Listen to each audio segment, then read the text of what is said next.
കഴിഞ്ഞ സീസണിലെ കേരള ബ്ലാസ്റ്റേഴ്സിൻ്റെ സ്ക്വാഡിൽ നിന്നും പല താരങ്ങൾക്കും അടുത്ത സീസണിലേക്ക് വരുമ്പോൾ സ്ക്വാഡിൽ സ്ഥാനമില്ല എന്നുള്ള കാര്യം പുറത്തേക്ക് വന്നിരിക്കുന്നു. കൂടാതെ കേരള ബ്ലാസ്റ്റേഴ്സിന് താരങ്ങളെ ആവശ്യമുള്ള വിങ്ങുകൾ ഏതൊക്കെയാണ് എന്ന് നമ്മൾ നോക്കാൻ പോകുന്നത്. വീഡിയോ തുടങ്ങുന്നതിന് മുമ്പേ നമ്മുടെ ചാനൽ കാണുന്ന 97% ആൾക്കാർ വീഡിയോ സബ്സ്ക്രൈബ് ചെയ്യാതെയാണ് കാണുന്നത്.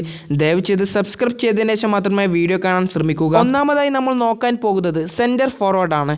നമുക്കറിയാം ജീസസ് ജിമിനസിന് ഇവിടെ കരാർ ഉള്ളതുകൊണ്ടും കോമി പെപ്പറ ബ്ലാസ്റ്റേഴ്സ് വിട്ടതുകൊണ്ടും ബ്ലാസ്റ്റേഴ്സിന് ഇനി ആവശ്യമുള്ളത് ഒരു ഫോറിൻ സെൻറ്റർ ഫോർവേഡിനാണ്. അതുകൊണ്ട് തന്നെ ഫോറിൻ സെൻറ്റർ ഫോർവേഡിനെ ബ്ലാസ്റ്റേഴ്സിന് ഇനി ഒരു ആവശ്യമുണ്ട്. രണ്ടാമതായി CM ആണ്, മധ്യനിര.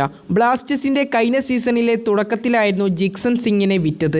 ജിക്സൺ സിംഗിൻ്റെ പകരക്കാരനായിട്ട് ഇതുവരെ ഒരു പ്ലെയറിനും ബ്ലാസ്റ്റേഴ്സ് അപ്പോയിൻറ്റ് ചെയ്തിട്ടില്ല. അതുകൊണ്ട് തന്നെ അടുത്ത സീസണിലേക്ക് വരുമ്പോൾ ജിക്സൺ സിംഗിൻ്റെ ഒരു പകരക്കാരൻ ഉണ്ടാകുമെന്നാണ് വിചാരിക്കുന്നത്. മൂന്നാമതായി നമ്മൾ നോക്കാൻ പോകുന്നത് ഗോൾ കീപ്പർ പൊസിഷനാണ്. നമുക്കറിയാം സച്ചിൻ സുരേഷിൻ്റെ കഴിഞ്ഞ സീസണിലെ പ്രകടനം വളരെ മോശമായതോടുകൂടി കേരള ബ്ലാസ്റ്റേഴ്സ് അടുത്ത സീസണിലേക്ക് വരുമ്പോൾ സച്ചിൻ സുരേഷിനെ നിലനിർത്താൻ ചാൻസ് ഇല്ല എന്നുള്ള കാര്യം റിപ്പോർട്ട് ചെയ്തിരുന്നു.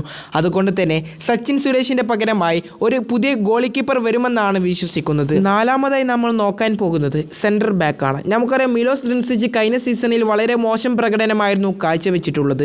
അതുകൊണ്ട് തന്നെ അടുത്ത സീസണിലേക്ക് വരുമ്പോൾ ബ്ലാസ്റ്റേഴ്സ് ടീമിൽ സ്ഥാനമില്ല എന്നുള്ള കാര്യം റിപ്പോർട്ട് വന്നിരുന്നു. മിലോസ് റിൻസിച്ചിനെ ഒഴിവാക്കുകയാണെങ്കിൽ അടുത്ത സീസണിലേക്ക് വരുമ്പോൾ ഒരു ഫോറിൻ സെൻറ്റർ ബാക്കിനെ ബ്ലാസ്റ്റേഴ്സ് കൊണ്ടുവരേണ്ടതുണ്ട്. കൂടാതെ ഹോർമി പാമിൻ്റെ പകരം ഇന്ത്യൻ സെൻറ്റർ ബാക്കിനെ ബ്ലാസ്റ്റേഴ്സ് കൊണ്ടുവരേണ്ടതുണ്ട്. ഇനി നിങ്ങളുടെ അഭിപ്രായങ്ങൾ താഴെ കമൻറ്റ് ചെയ്യാൻ മറക്കരുത്. നമ്മുടെ ചാനൽ കാണുന്ന 97% ആൾക്കാർ വീഡിയോ സബ്സ്ക്രൈബ് ചെയ്യാതെയാണ് കാണുന്നത്. ദയവ് ചെയ്ത് സബ്സ്ക്രൈബ് ചെയ്തതിന് ശേഷം മാത്രമേ വീഡിയോ കാണാൻ ശ്രമിക്കുക.